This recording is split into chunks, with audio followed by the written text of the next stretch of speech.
Welcome to the Katie's Garden Guide to Pruning Perennials. I'm not Katie.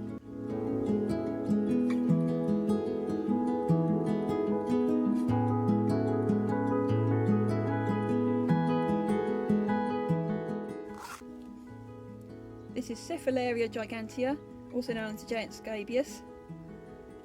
And what you can do on this is ideally you're deadheading, so you're looking, so if you've got something that's finished here, you're tracing it back to the next good thing, which in this case is this flower here, and then you're cutting at that join there. We have left it quite a long time on this. This is going to take the limits of the tripod here. But the rest of these have largely finished. If you trace down, that is finished to that join, but so have these two bits.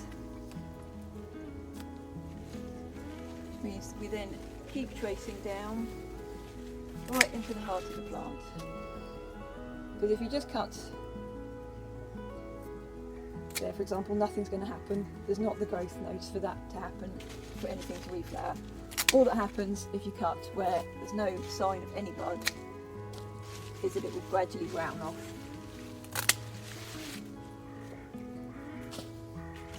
And all of that, oh hang on, there we go, we have actually got some buds there, so we will give them a chance. I don't think they probably look like they formed well enough that they're actually going to turn into anything, but we will just give it a go on those ones. That one hasn't got anything, so you can come down. Let's come down there. No sign on any of this, so we're going to trace that all the way back down into the heart of the plant.